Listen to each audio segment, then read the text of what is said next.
Hey, what's up guys? This is Anthony from Anthony's Customs, and for this review we are looking at the Figma MOTOKO KUSANAGI, the new movie version from Ghost in the Shell. And this figure, I don't know why I was thinking it, but I thought it was the Arise version of MOTOKO, which I'm happy it's not, because this is a much better look, and it turned out to be a pretty darn cool figure. She's got some decent accessories, and she's going to fit in nicely with the other MOTOKO figure that we got not too long ago. So it's definitely a nice addition to the collection. Another good showing for Figma. You know that if Figma's good at anything, it's anime characters, and they proved that with this figure. So let's get it off the stand and take a closer look. This figure stands, when it's completely upright, you can see I have it bent a little bit. It's not completely 100% standing straight up, but it's just about 14 centimeters, which makes it just about 5.5 inches. So she's a little bit shorter than some of the other figures, but that's appropriate because she is a woman, and generally speaking, women are shorter than men, so that's okay. It's very nicely detailed. You can see there's a lot of nice sculpt work throughout the suit. There's some nice paint work, though it is a little minimal. It is appropriate for the look, and what is there is done rather nicely, so I'm very happy about that. And we have a nice head sculpt and nice hair sculpt.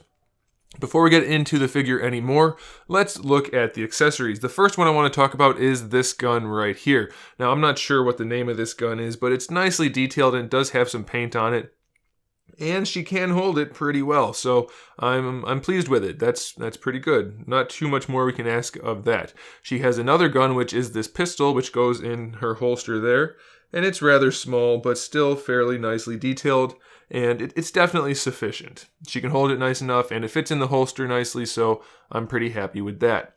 We do have some interchangeable faces and some interchangeable hair. So the first one we have is this one, just your standard kind of I guess neutral look. We have that. Then we have this face, which is kind of a smiling face, kind of happiness, I guess you could see. And then we have this one, which is definitely a little bit farther than neutral, a little bit angry, a little bit action pose oriented. So we have some very nice faces, and I have to say they look really good. They have really nice detail, nice paint jobs. Looks really, really cool. Now we have some interchangeable hair pieces, but they're not hair pieces as you might expect.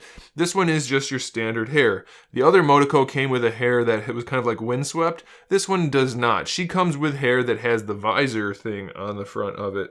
So we have that one where it is down, and you'll see in the photos at the end, that one goes over her face. That one's up, and then this one is down where it goes over her face.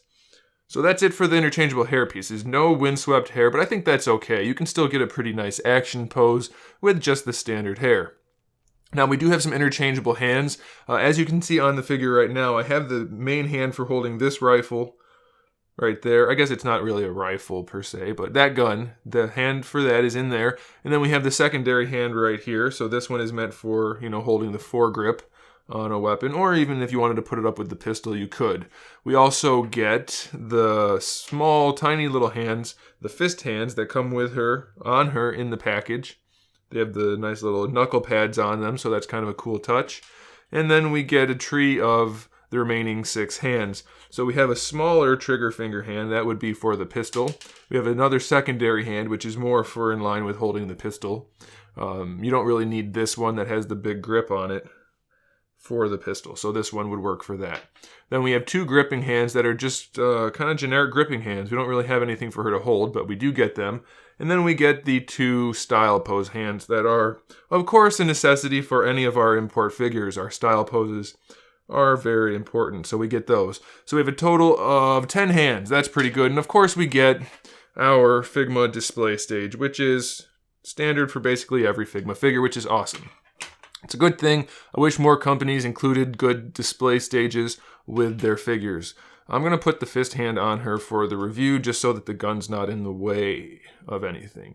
So the other thing I want to point out on this figure is it does have a really nice paint job on the back of the neck where you need those little ports. They nailed it. It's very nicely done.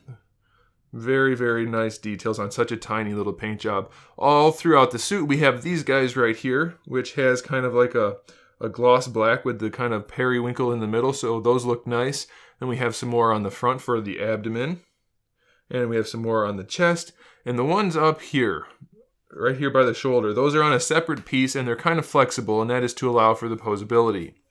So speaking of posability, let's talk about the articulation.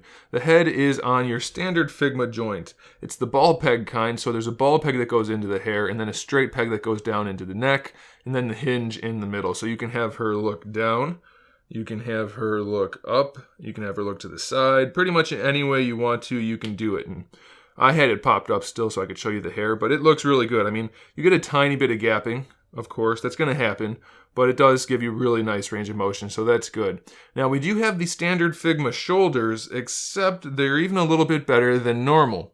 They can pop out. They extend out so that you can bring the arm around the front of her chest, so you can have her holding her rifle or a pistol or whatever you want. It works nicely, and these guys just tuck out of the way, these little purple spots.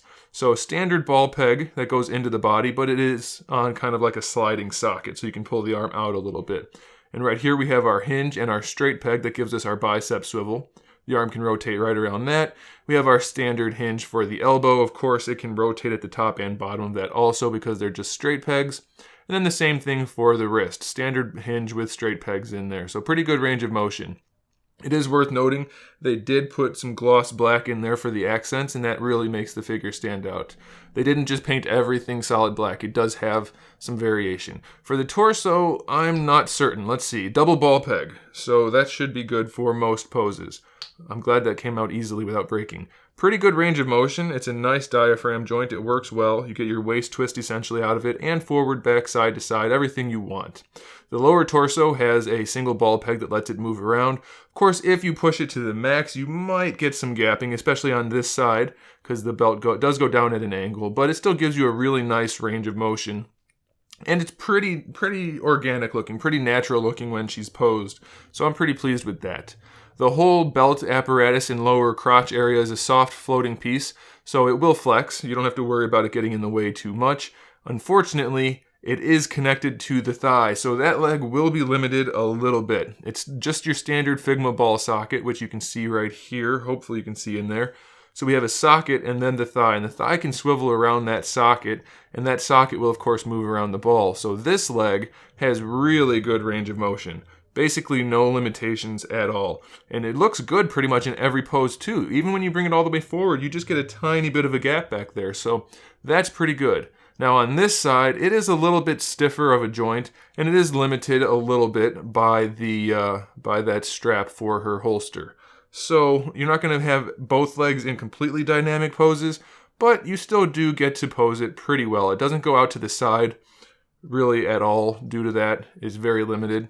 But I think it'll be okay since the other leg works so nicely. And they did paint the holster in a different color black, different shade of black with the silver clasps on there, so that's good. The knees have the standard Figma knee joint and they have really nice range, so that's a good thing.